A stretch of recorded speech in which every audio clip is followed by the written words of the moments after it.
This is Bill McMinn from Makeable Bible Church, and this is the Way to Go podcast, where we talk about faith, family, and daily life, putting the Bible into practical, everyday terms. Welcome to the Way to Go podcast. Bill McMinn, Eric Barfell. We are talking about Barabbas today because he's an interesting character. They don't really say a ton about him. He just shows up in the Crucifixion accounts. Yeah. And we're in Lent, actually, so that's why we're talking about this. And what day we're are in we the season on 40 days. 20? I don't know. It's 2 weeks. 2 weeks from tomorrow. I mean, not when you hear this podcast, but as far as our doing the podcast, today is the 14th, so tomorrow's the 15th. So from the 15th, so another 2 weeks is gone. So yeah, day 25. Okay, because I was a day ahead on my reading. I might have gotten 2 days ahead, and I think I fell back a day. So like I've been off the whole time. I don't know if I'm +1 or -1. Right. No idea. Give or take. Yeah. Give or take on +1 or -1. I've actually been pretty good on mine this year. That's good. Because inevitably, and it will be on a Saturday or a Sunday because that's just a different routine than Monday through Friday. Inevitably, I will fall back a day or so. Right. I'm trying to keep ahead. Not the 40 days of Seeking God Bible study is super easy to keep up with. If you do get a few days behind, it's easy to catch up. My regular Bible reading is a different story because that's reading the Bible through in a year. Yes. So it's been great. I enjoy doing that. What did you give up? You gave up the social media, right? A lot of my phone from I think it's 7:30 p.m. to about 7:30 a.m. My phone kind of shuts down. How's that going? Good. I mean, it's set on my phone where it kind of does it for me. Right. It's really nice. And then I've deleted Instagram from my phone. I have to get back on it, but once I'm done with it, I delete the app. So when I go to bed, I delete the app. Okay. So I don't wake up and it's a temptation and I just scroll endlessly. Do you reinstall it every day? Not every day, but when I need to post something or stay up with the youth, more so for the youth group page than my personal page. But no, that makes sense. Yeah. But you just in that 12 hours, you want to stay away from it, and that makes sense. Yeah, I'm bread and pizza. It doesn't seem that hard because some days I'll eat soup or I'll eat, Jerry will make me a smoothie or something like that. I have thought about it a lot of times because then I see the grilled cheese is getting passed out, or hey, do you want to stop here for a sandwich? And you realize, oh, I can't. So let me ask you this. I think it's great to make the sacrifice. Let me ask you this. Does that include pancakes kind of stuff? No, I didn't. Well, you can do, honestly, I think when you're doing it, you can do whatever you want to do. I didn't rule out pancakes. We got the pancake breakfast down at Rock Creek Fire Hall, so I supported them a couple Sundays. I don't eat a lot of pancakes, to be honest. I mean, it only come up one day a week anyway. It's just more the bread, the pizza, Entenmann's, Danishes, donuts, any of that kind of stuff. Anything anything of that kind of thing, bready, I'm not eating. Gotcha. If it looks like bready stuff to me, then I'm just not going to eat it. So if they had sausage and gravy and biscuits, I'm not eating the biscuits in the morning. So then there's been, one morning I was kind of hungry at the men's Bible study on Tuesday morning because it was biscuits and stuff. So it's okay. I just don't. Sure. Yeah, that's the sacrifice. And I think that we should make a sacrifice. And I think it's great. Absolutely. And I like the fast days. I can't believe we're going to do 3 more. We've already been through 3 of them. And I think those are good too, just to remind ourselves to hunger. Hey, hunger for the Lord. Hunger and think about the things you should be praying about. Just be the sincerity of it. Not my favorite spiritual discipline. Let me tell you, I get it. They're powerful. They're great. But my goodness, it's I'm getting pretty hungry by the end there. Yeah, it is for sure. But I think about everything Christ went through and what he sacrificed. And in Matthew, I want to read some verses here. Now, it was the governor's custom at the festival to release a prisoner chosen by the crowd. So that's interesting. So they're going to release a prisoner the crowd chooses. At that time, they had a well-known prisoner whose name was Jesus Barabbas. That was kind of interesting. Same name as Jesus, right? So when the crowd had gathered, Pilate asked them, "Which one do you want me to release for you, Jesus Barabbas or Jesus who was called Messiah?" For he knew it was out of self-interest that they had handed Jesus over to him. While Pilate was sitting on the judgment seat, his wife sent him a message, "Don't have anything to do with that innocent man, for I have suffered a great deal today in a dream because of him." But the chief priests and the elders persuaded the crowd to ask for Barabbas and to have Jesus executed. "Which of the two do you want me to release to you?" asked the governor. "Barabbas," they answered. "And what shall I do then with Jesus who is called the Messiah?" Pilate asked. They all answered, "Crucify him." And you think about that story, and the interesting thing about Barabbas, I think about him being the first man saved by Jesus' death. Right? Because he was going to be on that cross. Yeah. He was, that day, as far as we know, he would have been going to the cross. And True. he would have been on the center cross instead of Jesus. Speaking of substitute. Right. I mean, that's it right there. Right. So it is a part of substitutionary atonement. Actually, I was reading one article, I think it was Christianity Today, and they were saying, but my favorite example is Barabbas. At one level, he is a simple story of exchange. Barabbas is due to die for his sins, and he deserves to. Yet without doing anything to merit mercy, he discovers that Jesus is going to die instead. Having awoken on Friday morning expecting nothing but a slow, horrible death, by evening he is home with his family to celebrate the Sabbath. We're clearly intended to see ourselves in this man, destined for death, but finding freedom in life through the death of another. I think that's a great analogy. Absolutely. Right? He was clearly, Barabbas was slated to be executed. He's not executed because Jesus Christ took his place. By example, one of the great things Jesus Christ did to me was he took the death, the eternal death, the separation from God that I deserved, and he paid for that. Mm-hmm. Right? Yeah, for sure. No, and that's what I've always heard. And like, I fully like grasp this concept, the whole, like, it should be me on that cross. Yes, because I have sin. I get it. And then I read this or hear it in this light. It's like, literally, in Barabbas's case, it should have been him. Right. You know what I'm saying? Like, right. Obviously, yeah, well, I'm not living in the same time as Jesus. So it's like, yeah, it should have been me. It more than the, like, yes, literal, but also like hypothetical kind of thing. But then I read that, I hear that, I'm like, wow, you're right. That is. He's the one guy. I mean, and he saved them physically, but the criminal on the cross is the first saved spiritually. So the first one saved spiritually was the one who died on the cross, because next to Jesus Christ, and he said, remember me when you come into your kingdom. And Jesus Christ said, today you'll see me in paradise. So that faith that one criminal expressed, that, as far as we know, Barabbas did not. Now, he may have, but I'm saying it never says anything.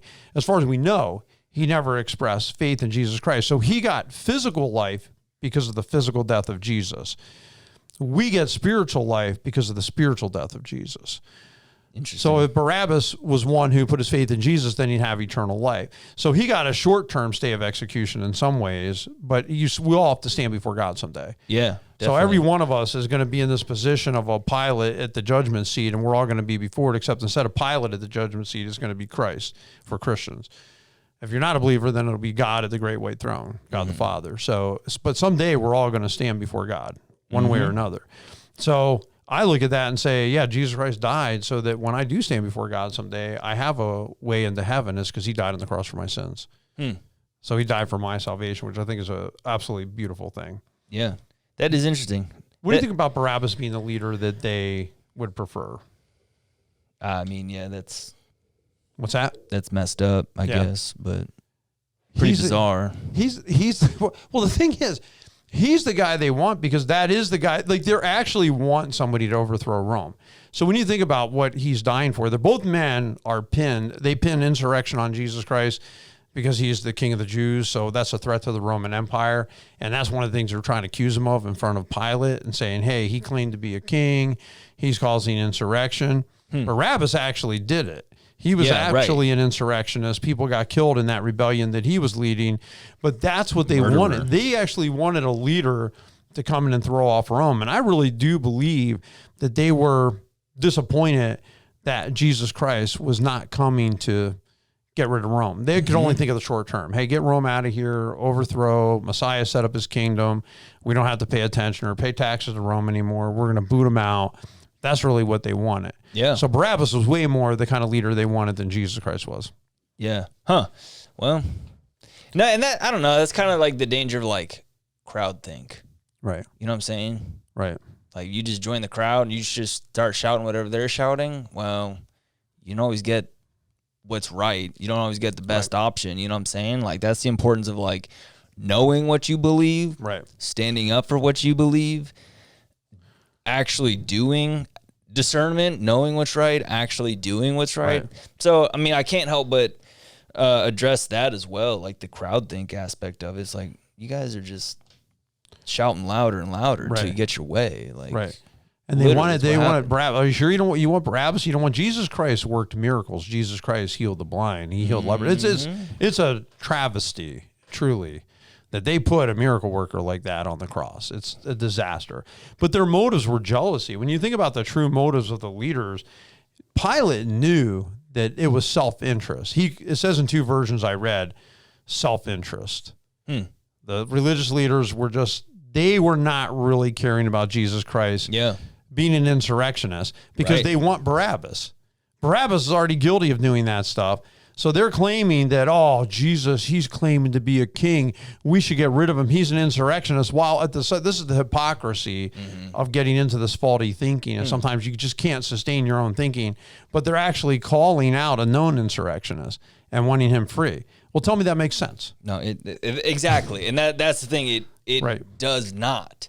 And yeah, they freed this dude. That's crazy. That is, I don't know.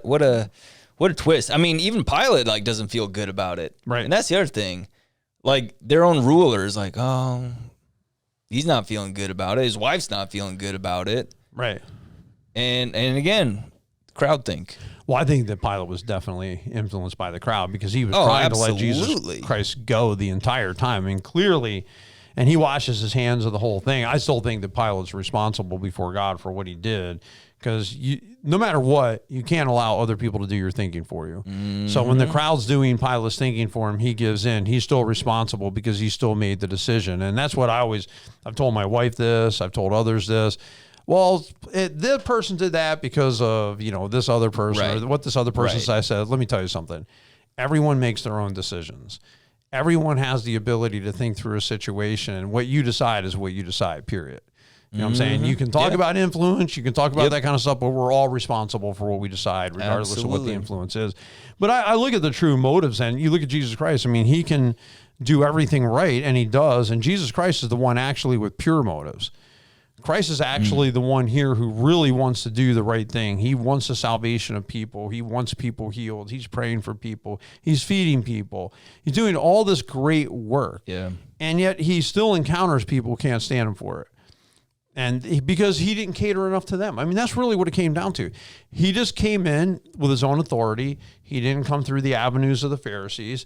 They didn't really care for it. They were jealous of all the power that he had. They were jealous of his popularity. Instead of getting on board and saying, hey, Jesus Christ is really doing a great work, because he wasn't saying what they wanted him to say. Right. He was a bad dude. Yeah.